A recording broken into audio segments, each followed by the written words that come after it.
Hey, it's Matthew. So I just want to have some thoughts that I want to put out there today, some ideas I've been taking in. I'm going to try to get into the right state of mind so I can let this information come out.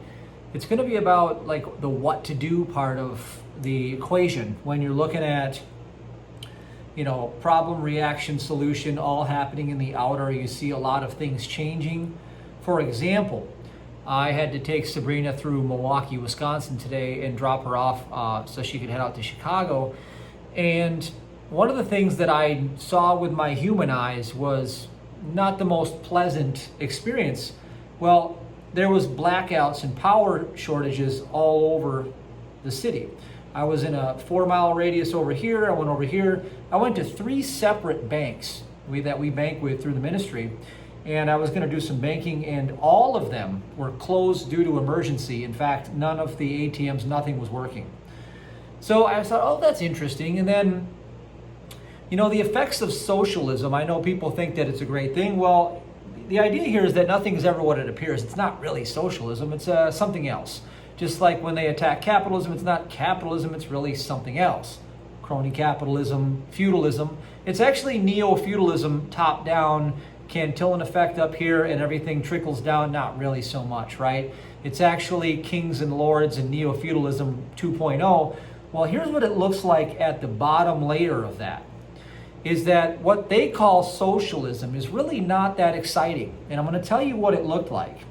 So I stopped at a gas station and I wanted to use the restroom.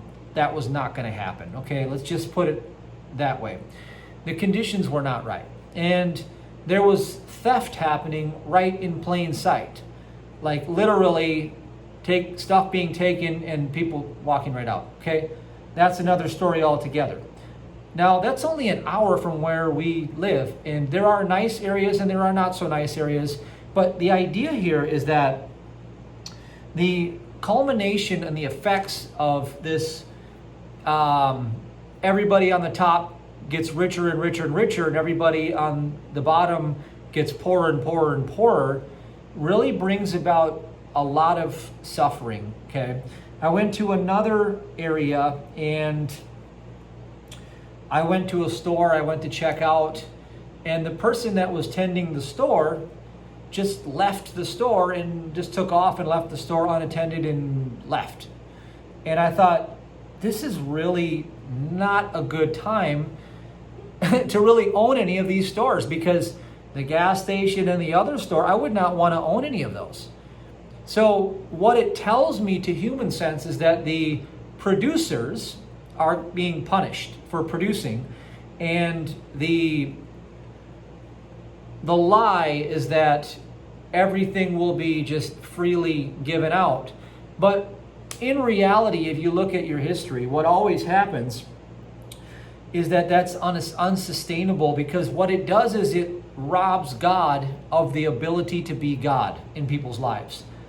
So the ultimate bottom line scenario is that it robs God of the ability, through the obedience of man, through the goodness of the heart, and doing unto others as we would have them do unto us, right? It robs God of the ability to be all in all. And so what it does is it takes God out and it replaces it with statism. So it takes God and it puts it to the side and puts science, it puts state, it puts government, it puts all of these fictional precepts and concepts at the forefront that start to dominate people's thinking, but then it becomes like a living trash can in society, because there's no value outside of godliness, period. God is all in all. And so we have to take that into consideration. Now, that was the human eyes that I saw. So the reason why I developed PTT is because we know that, when all of this stuff's going on around us, it's really the dream of the mortal material 5 senses. So let's talk about the dream, let's talk about reality, and let's talk about principle, okay? I just told you about the dream, okay? The dream is, well, on one side we have kings and rulers, and on the other side we have peasants. Neo-feudalism is kings and rulers and peasants. That's the model that the outer realms of deficiency, the outer aeons the archon rulers and the principalities in high places, right? What Elon Musk said, the demon of the AI that's been released, right? That's what they have in store in their collective matrix that they're trying to facilitate. Now, we know that it's what we see, smell, hear, taste, and touch that we're picking up all the reports saying that, oh, that's our world. It's actually not our world. We never left heaven. As children of God, we never left the kingdom. And that's a scientific principle because it can be reproduced over and over and over again by the correctness of our volition of thought. So I'll get to that in just a moment. So the big idea here is that once I left, I started breaking apart the evidence of that delusion. Now that's the key here is I started with God is all and God is love. God is all and God is love. You know, I'm going on these 4-second increments to break the continuity of that evidence because I don't want it to govern my thought, because if it takes root in my thought, it has taken the only position it could ever hold, and then it becomes the governance of my life. Whatever you allow to govern your thought governs your life. Whatever you allow to govern your thought governs your life. I repeat. So I'm saying God is all, God is love. The next thing I'm saying is God's man only has what God has. So God's man only has what God has. Okay? God's man only reflects the goodness of God. That's the third thing. That's the heart of the matter. God's man only reflects the goodness of God. Now stay with me on this one. Just try this with me.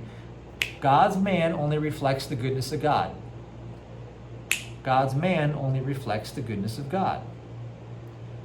See, what I did is I stayed with it until all of the dream and all of the feelings that come along with that dream, God's man only reflects the goodness of God, dissipate out of my heart. Until I'm completely centered, God's man reflects only the goodness of God. God's man only reflects the goodness of God. Now, pause. You can keep doing that, but I'm going to share with you what we're doing here, okay? So you have the 1 and the 0, you have the ether, and then you have the ether rarefaction, you have light, and you have illumination, okay? Just like, you know, the source, okay? And then you have the transmission. The source and the transmission are not the same thing, okay? Whenever somebody gets up and they talk, they call it a speaker, okay? Oh, we have a speaker, right? Babbling, okay? Here's the idea. If you have the source of a broadcast, and then you have a speaker box, and then you have the transmission coming out of the speaker. The transmission coming out of the speaker, just like you have a box, a boom box, or you have a speaker with a mouth of material flesh, they are not one and the same. So you have 1, you have the ether, you have the 1, and then you have the 0, which is the ether rarefaction, which is the dissimulation of power. It's loss of power, loss of inertia. It's the torus, okay? It is the outward expansion of loss of power, loss of inertia, centrifugal divergent loss of power. That is what the extended material hologram is, right? Now, where man sins and where man falls short from God is man takes that evidence from the outer and brings it into the imagination of the living Christ and brings it centripetal into the now space and commits blasphemy. To call God anything other than what God knows to be true, okay, the source, okay, source is always goodness. You can just say the original word for God was good, the eternal good, harmony, okay, harmony. Fruits of the Spirit would be love, kindness, peace, patience, forbearance, meekness. Those are what we know to be true about the attributes of what God is. It's a substance that is eternal and it fills all space. Now, wherein in that substance that is eternal and fills all space of goodness is that dream or that delusion that I saw when I went to Milwaukee and I saw the void of prosperity. I saw the absence of doing unto others as we'd have them do unto ourselves. I saw the deficiency of joy on people's faces. Where does that exist if it was never created? It exists as a dream of the material 5 senses, what they call the carnal mind. It's what Paul called the carnal mind of man. And he said that that carnal mind is enmity against God. So if you think of a speaker and you think of the all the noise coming out of someone's mouth or a speaker, etc., you have the source, which is immutable, unchangeable. Okay? Then you have the propulsion. You have the expansion of the dielectric. Okay? The two opposing twin forces, right? They're always seeking rest and balance within each other. Therein lies where we come to the solution phase. Okay? What you're seeing through the human five senses is the propulsion, the expansion of the dielectric of the two opposing twin forces, always seeking balance and rest within themselves. So on one side you have one perspective, and on the other side you have the other perspective.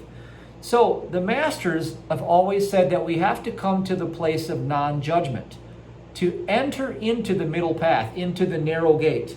So the narrow gate is the place of stillness, silence. Now think of the word silent. It also spells the word listen. Listen and silent are the same word, just scrambled.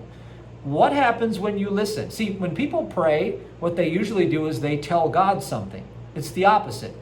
When you pray, you should be in the gap between those 4-second intervals of when you're thinking.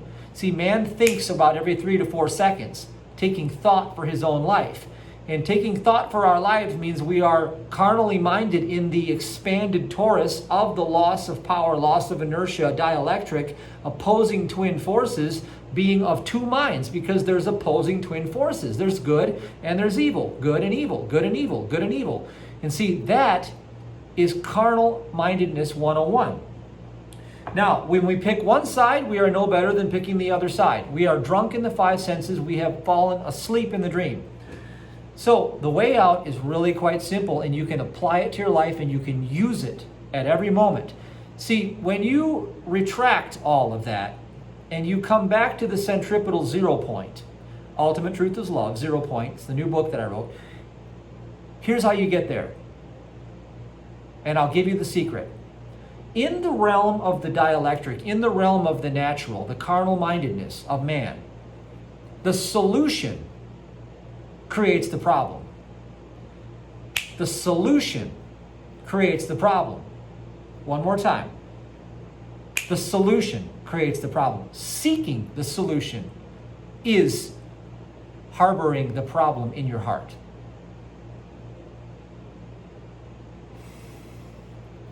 Let it out. Okay? Now that's why all the enlightened ones say that the no desire is, you see, the enlightened state, right? Taking the burden off of yourself. Enlighten is so simple. It means to be lightening your load. Instead of taking thought for your life, it's to recognize that everything is already in its perfect place, and you, of your own human will, can do nothing. And therefore, everything is already perfect, still at rest. Jesus rested to receive. We go to the place of rest through our personal thought by recognition that everything is already perfect. It couldn't be otherwise because there's only one mind, one power, one activity, and one presence. Omniactive, omnipresent, omnipotent, and omniscient. God is, and outside of God there is nothing. So the attitude that gets you there is, I am not concerned. Because I know wonderful things are happening because God is all. Now, here's why I put together what I call the 3-2-1 prosperity formula. It's really cool. This is what I used when I was bedridden and bankrupt and I had Lyme disease and everything was like really, really bad. If you think it's bad out there now, then don't go back and let me tell you the story about what that was like. Because I was literally dying and I had to go through all that. Okay, that's not cool. But God's grace is sufficient to meet every human need, and that was of no challenge to God. Just like your circumstances are of no challenge to God, because there's a principle that God's love supplies all human need, and it cannot be otherwise. So when you start thinking of a problem, you actually, by seeking a solution, are in love with the problem. By seeking a solution, you are in love with the problem. So instead of doing that, the 3-2-1 prosperity formula sets you free by unwinding all that. So what I did is I unwound that whole thing of how I got into that mess, and I did it God's way instead. So 3, tithing.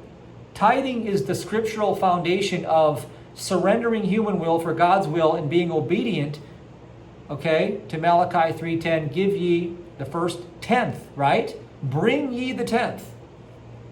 Tenth. There's something about it. Do I know every way of God? No, but I know the results because I know God's heart because I've proven it. That's why it says, prove me now, herewith saith the Lord of hosts, that I shall not open up the windows of heaven and pour you out a blessing so much so that you have not enough room to receive it. I know what that means now because I've done it for nearly 15 to 20 years by now. I went on and off, and that was a problem I made in the beginning, was that I did it. It worked out really well. I got arrogant. I stopped because I thought it was me. I thought I was really smart, and then I crashed and burned. Started doing it again, and I prospered. Then I realized that it was God that does it all, and me of myself could do nothing. That's wisdom right there. Tithing, number 3. Number 2 is the part of non-judgment. Now, I have a new way of doing this. I used to be, with the Ho'oponopono, I'm sorry, I love you, please forgive me, thank you. I used to do things like that, but I found a better way. And it's to be of no concern. I am not concerned because I know wonderful things are happening because God is all. That's actually a talk that was given through a Christian Science practitioner years and years ago, and it's actually one of the most powerful things that you can apply through your own attitude towards life. You see, life gives you what your attitude reflects. I am absolutely not concerned what happens because I know wonderful things are happening because God is all in all. What does that do? It stops me from seeking a solution, thereby being in love with the problem. The solution creates the problem in the natural. Now, number 1 is so important. What is the fastest path to my joy in this moment? I've already tithed. I already put God first. I've already decided I'm not concerned because I know wonderful things are happening because God is all.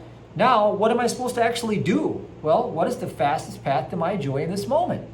Ask and answer the question, and then go and do it with no regard to the outcome, none whatsoever. Why should you be concerned? Because you live, move, and have your being in God, and God knew your thoughts before you could even ask, and you can't possibly make a mistake because God's mind governs all.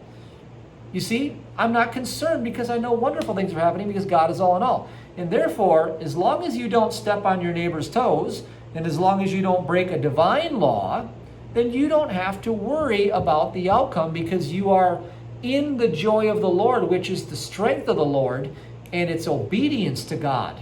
It's obedience to God to live from a place of joy. So that alone right there is what I used on rinse and repeat. 3-2-1, 3-2-1, 3-2-1, 3-2-1, all day, every day, all day, every day. Every time I got money, boom, tithed it to where I got my spiritual nourishment. To the minister that was feeding my faith, boom. I said, you know what? At the time, I was like, I'm sorry, I love you, please forgive me, thank you, I'm sorry, I love you. What I was doing was detaching into non-judgment. Non-judgment opens the place for flow state because you're not reasoning and creating resistance in your electrical circuit. Okay, that's a whole nother story. I talked about it in the book, Ask Until It's Given, if you want to know that. But here's the deal. Once you open the flow state of awareness, the stillness, you are about, according to modern day science, about 800% more effective than you used to be. Someone in flow state can do about 800% more effective work than someone who is thinking and reasoning. I have done no thinking and no reasoning in this transmission. This is all flow state, by the way. You see, there is no reason to be of concern of what comes out because it is all governed by the principle of God's expression within God's mind. You see, there didn't leave any room for Matthew, David, Hurtado. It's one mind, one power, one principle, one activity. So what is one to do? What is the fastest path to my joy in this moment? Get busy doing it and watch your life start to elevate into higher realms of vibration, of consciousness, and manifestation. It's already yours. The kingdom is already yours. Act like it. There is no other. There's one mind. There's one power, One mind, one power, one God, one activity, one consciousness. So step out of that, hologram and that torus bubble of duality and those twin opposing serpent forces, right? See, they called it the serpent in the garden, and then they show you the serpents going up in the medical model, right?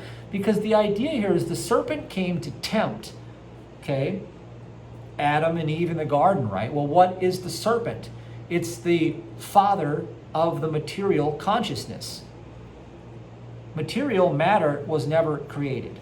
There's only spirit, and spirit is all in all, and you are the reflection of God in the image and likeness of God. But you have to act like you are.